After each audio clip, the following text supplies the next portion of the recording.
Remember when fast food was the easiest way to get a quick, cheap meal? Now it's quietly become a luxury, especially to budget-conscious consumers. But here's the part nobody talks about.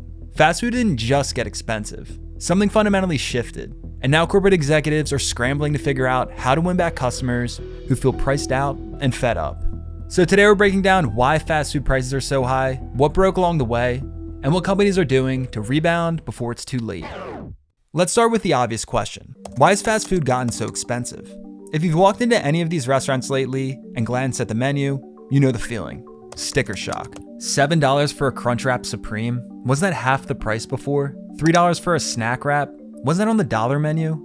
$11 for a sandwich. What happened to the $5 footlong? Sure, it's been years and there's been inflation across the board, but this much for fast food? When corporate executives are asked about these price increases, the explanation is almost always the same. Rising costs. Labor is more expensive, driven by minimum wage increases, higher cost of living pressures, and a tighter labor market. Ingredients cost more, whether from supply chain disruptions, climate impacts, or just general inflation. And on top of all that, franchise fees, real estate, utilities, and other operating expenses have all climbed. And sure, there's truth to all of that. But rising costs alone don't explain why fast food feels this expensive.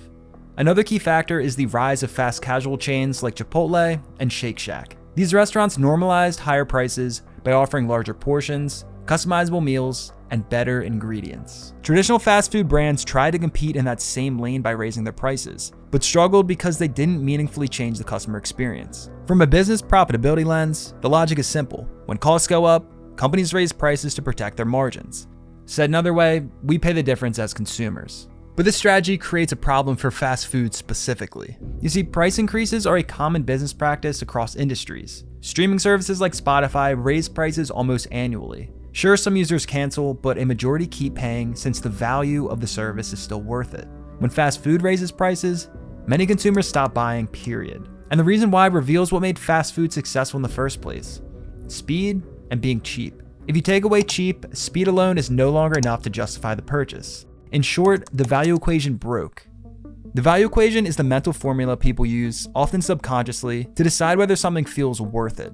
Even if you're not literally doing math calculations in your head, this perception of value shapes nearly every spending decision you make. It simply analyzes benefits versus costs. If the benefit is high and the cost is low, it's great value. When costs rise but the benefit stays the same or drops, value collapses, and that's exactly what's happened to fast food. Let me give you a real-world example. A few years ago, people in my town could grab a quick lunch at McDonald's for around $7. Now that same meal costs $10 to $12. But the crazy part is, my local deli only charges $11 for a sandwich that's customized, twice the size, and uses actual fresh ingredients.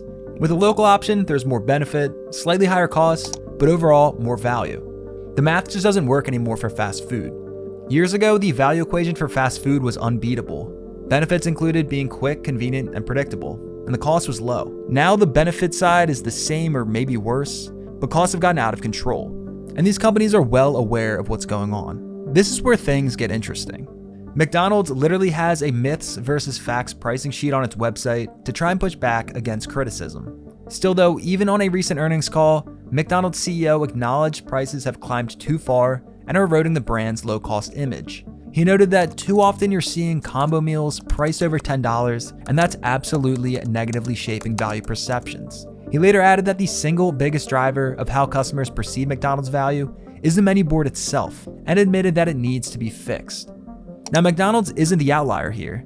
This perception problem is playing out across the entire industry. Wendy's recently announced a major internal reset to revitalize the brand after US sales declined. Taco Bell has leaned heavily on limited time offers and frequent menu launches to try and sustain growth. KFC has taken a similar approach, cycling new products and promotions to re-engage customers.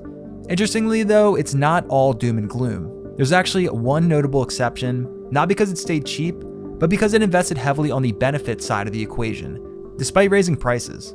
That company is Chick-fil-A. Faster service, more consistent quality, and a better overall customer experience have helped offset higher prices.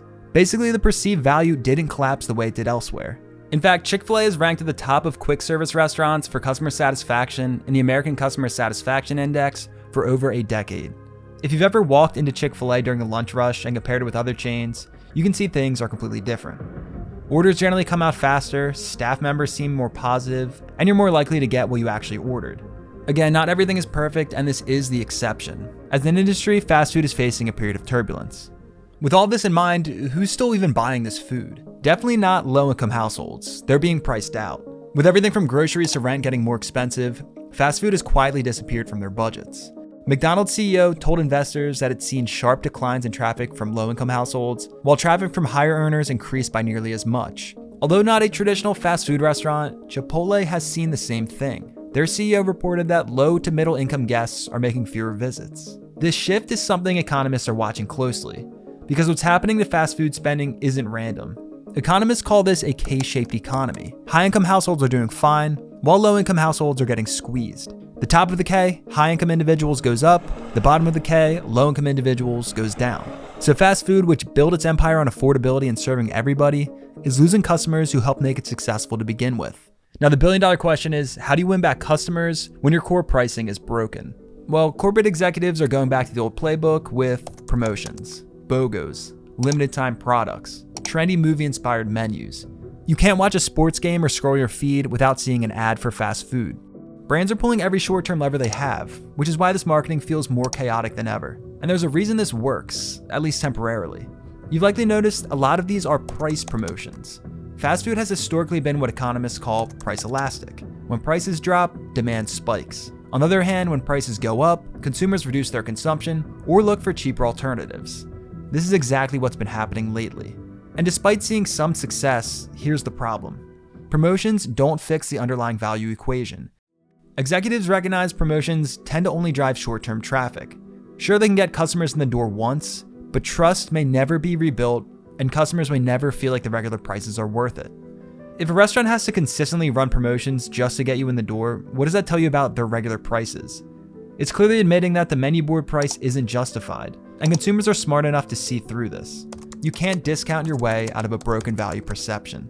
So what would actually fix this? To truly rebound, companies have a few options: reduce prices, significantly improve quality, and/or improve speed and service.